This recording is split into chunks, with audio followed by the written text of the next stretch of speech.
Good morning, everyone. Jose J. Garcia, real estate investor, coach, and mentor. I want to show y'all something I'm reviewing right now, currently reviewing a mobile home. So, mobile homes are made with particle board flooring. Particle board flooring, that's not real wood, that's compressed cardboard put together. What happens with that is when it gets wet, when it gets any moisture, it swells up. It's like a sponge almost. It swells up and it tears apart. Now, a lot of investors or even home residents say, well, there's no windows that are leaking. There's no ceiling leaking. My roof's not leaking. I don't understand why my floors have gotten weak or have gotten soft.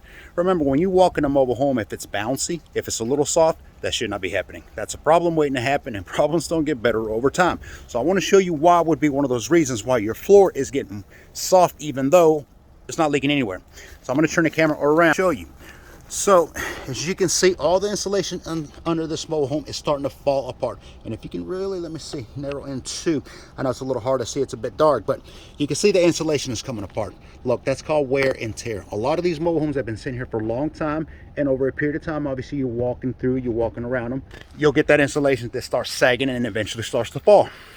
Now, what happens is when it rains, water obviously collects on around in the areas and it starts going up under the mobile home.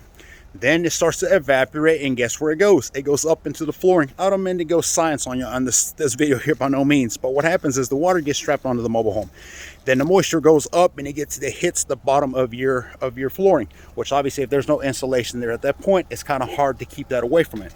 So then what happens is the flooring swells up and you start getting that soft feel. Vinyl's fine, inside the home is fine, everything checks out, but that flooring just went bad. I would say go ahead and check underneath your home. You may need to take your skirting apart like what we did on this mobile home here and check for that insulation, because another issue with not having the insulation there as well, obviously wintertime, you're going to be working your heaters longer. Summertime, you're going to be working your central airs longer. So it adds a lot of issues that can come. You can start getting insects into the house. You can start getting all kinds of trouble. So definitely check that out. If you don't know what you're doing, call your contractor, your handyman. But these are the things that we teach you. Events like the shadow event, like the level ups, like the meetups that we have, it's all about adding value, all about adding education. So join our next one that we have. Check out GarciaMHE.com. Thank you for watching.